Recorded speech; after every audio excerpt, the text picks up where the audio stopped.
head of states, and he has all the compliments of a former head of state. You said he runs a farm, he owns cattle and all that. We thank God for that kind of person because he never abused his office, nor the potentialities of his office.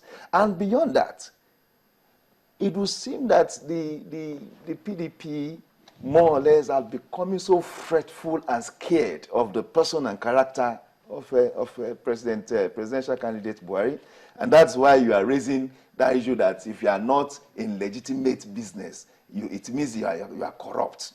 Well, we want to tell Nigerians that corruption is a major talking point in present-day Nigeria, and it has to be attended to, because it is established that once you reduce corruption by just 50%, we would achieve more than 100%, I mean more than 80%. The question, sorry, the question that was on the minds of a lot of people is, you've talked about steady power supply, you've talked about fighting corruption, you've talked about fighting insecurity, which Yami asked earlier when the president said that when your candidate was head of state, he did not buy one rifle for the Nigerian military. Let's put that aside. No, of course, the question will be... We know that was pedestrian. The question will be... the military head of state. He bought helicopters.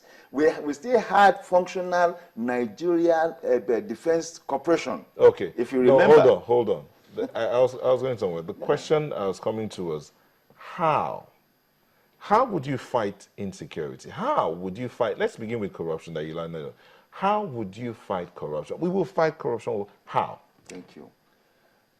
In our manifesto, and I keep referring to this because we have a manifesto, it stated that the president would encourage and make move at the level of the National Assembly to remove immunity for all elected officers on criminal matters. 1 second, I just want to stay here again that we're still expecting Taiwo Kuye, Financial Secretary of the PDP. He says he's on his way. He told us that before the show started. We're still expecting him to walk into the studios at any time. Please go on. Yeah, so if anything has to do with criminal matters, the president, rather our presidential candidate, has promised that he will make move that the Constitution is amended to remove immunity across the board for all electoral officers. That is one. Then two, he has also made a commitment to strengthen the ICPC and the EFCC as independent bodies. You know, we are talking of commitments here. At the level of awards of contracts, he has said that pre the award of a contract that is up to 100 million, there will be media exposures of the processes. You see, I am looking at state by state, approach to this. We are not just saying we are going to tackle corruption. We are saying this is how we are going to do it. And what I know is that... You see, when you say strengthen ICPC and EFCC, now, there are some people here who will tell you that indeed the ICPC and EFCC are independent. They have been strengthened. So, is there any other strengthening that you're going to your manifesto has put down? The steps. What steps are going to be taken to strengthen the EFCC? Thank you. Now it's simple. The president, the chairman of the EFCC, the chairman of the ICPC are all directly responsible to the presidents, as it were, at this time.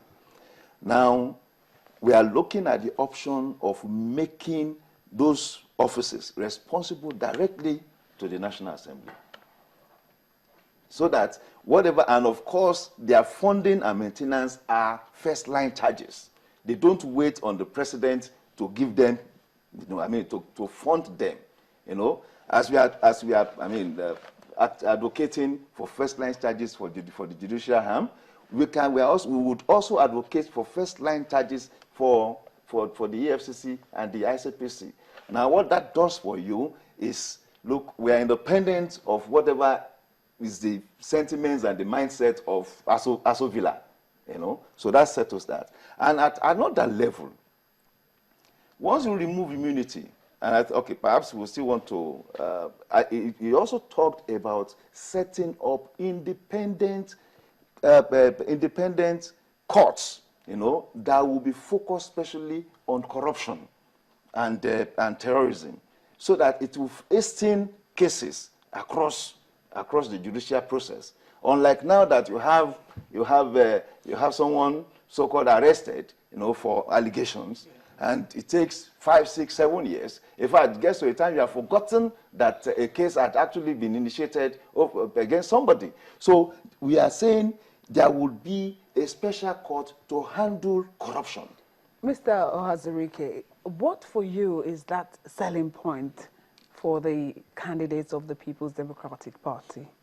His selling point is the fact that you have a man who looks at issues and he tackles it the best way it should be tackled. Let's take an instance. He mentioned about two fertilizer factories. But in Nigeria, citing fertilizer factories is proper. Now, in the process of citing these fertilizer factories, an issue cropped up which actually is more fundamental, looked more fundamental.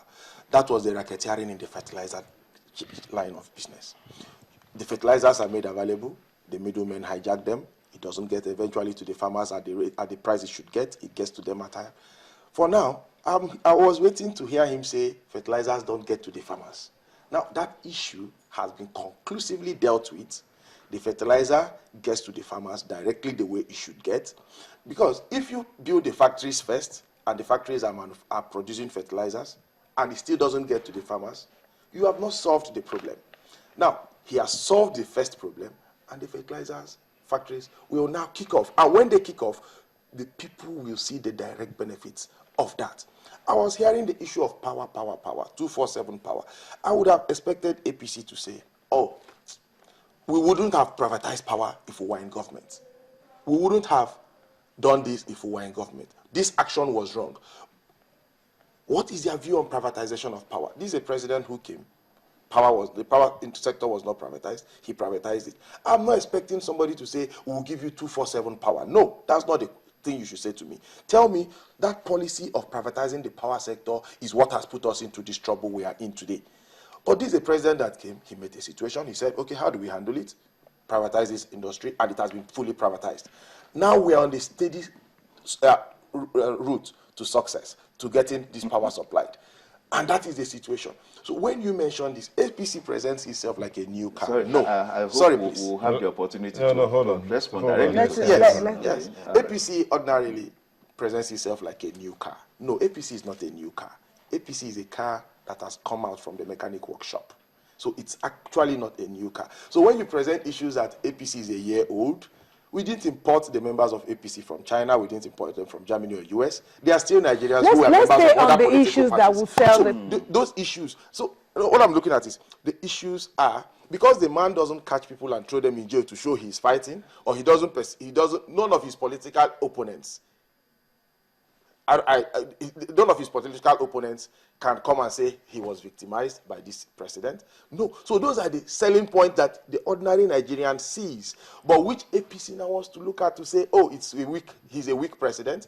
And if you say you don't attack the personality, the word clueless became at a point the most popular word in Nigeria. You've mentioned... in relation to the president. The word weak became synonymous with the president on views from any person in APC. And these are issues not attacking, these are words not attacking issues, but attacking personality. But if they are saying today that they are not going to go pedestrian, they won't attack personality, oh, that's lovely. That's what we would have desired all this while. But the issues are simple. One, this is a president that looks at the issues, tackles the issues. On the issue of roads, I don't think they will still complain. On the issue of power, if they should sit here and tell us, no, we wouldn't have privatized the power sector. We would have gone ahead with complete ownership by government and complete business by government. That's the issues they should attack. You attack a man's policy. The man came, he saw it in a different way. He said, no, that way is wrong. Look at the way. Attack that way.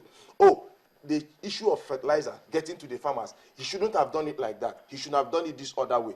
These are the issues we expect. On the issue of education, he shouldn't have established 12 universities in the states that didn't have federal universities. He shouldn't have built Almajiri schools. After all, what's the value the Almajiri young chap will add to the economy of Nigeria? These are the issues that they should raise, but not one the propaganda without that substance. I'm sure every Nigerian will want tackled is the issue of insecurity, especially in the Northeast. Good.